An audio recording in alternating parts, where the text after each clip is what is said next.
Madam President, I come to the floor today to talk about S-615, the Iran Nuclear Agreement Review Act. This bill establishes a process to guarantee congressional review of any agreement reached between the P5+1 and Iran. Now, like everybody else here, my goal is to ensure that Iran does not acquire nuclear weapons.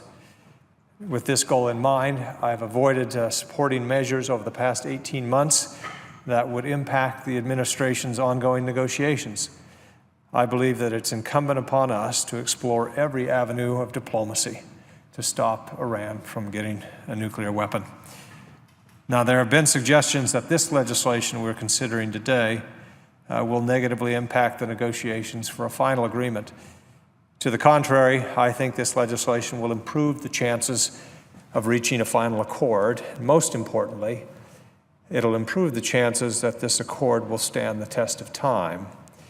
If approved, the President will have to negotiate knowing that Congress will ultimately review this agreement. That is only proper, given that the terms of the agreement go far beyond the current administration. In truth, Congress has always had a role here. It was the U.S. Congress that passed sanctions that brought Iran to the negotiating table.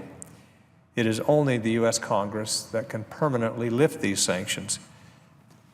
Now, unfortunately, the administration would prefer to go it alone when it comes to the implementation of this agreement by using the waiver authority that was granted when these sanctions were passed.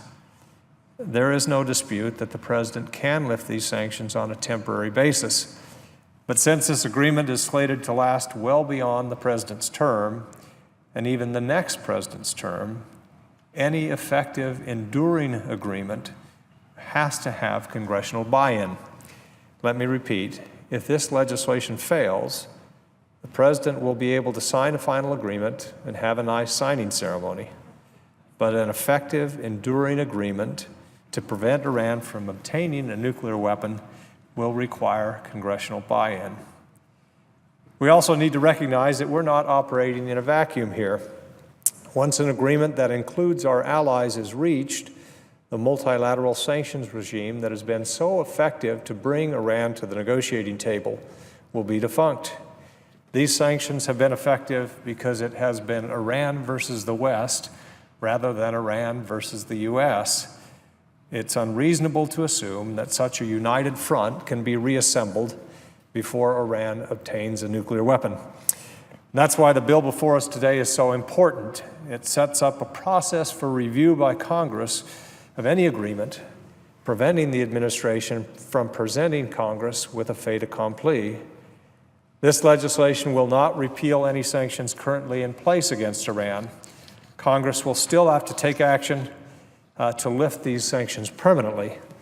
Its passage ensures that if Congress does repeal the sanctions, it does so because it chooses to, not because it has no other choice. I'd also like to take a moment to reflect on the process that brought this bill out of committee. Tough issues were thoughtfully worked out, compromises were made to get this bill language to a place where the bill was voted unanimously out of committee with a recorded vote. Now, thanks to firm commitments made by the chairman and the ranking member to keep this bill bipartisan, the White House, which for weeks had threatened to veto the bill, reversed its position just hours before the markup.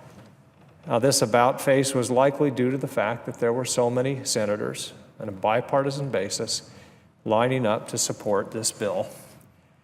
This legislation signals to the administration that it intends to keep Congress in mind when it negotiates, that it needs to keep Congress in mind as it negotiates. And without poison pill amendments being added, the President will be forced to sign it. Most importantly, I'm hopeful that the passage of this bill out of committee signifies a return to the time when the Foreign Relations Committee is able to work across the aisle on foreign policy matters. I realize it can't always happen, but the ideal is when partisan politics can, as Senator Vandenberg put it, stop at the water's edge. The reality, Mr. President, is that given the myriad foreign policy challenges that confront us around the globe, we don't have the luxury of partisanship and nowhere is this more evident than with the legislation we are considering today. I hope that we can come together and pass it. I yield back and note the absence of a quorum.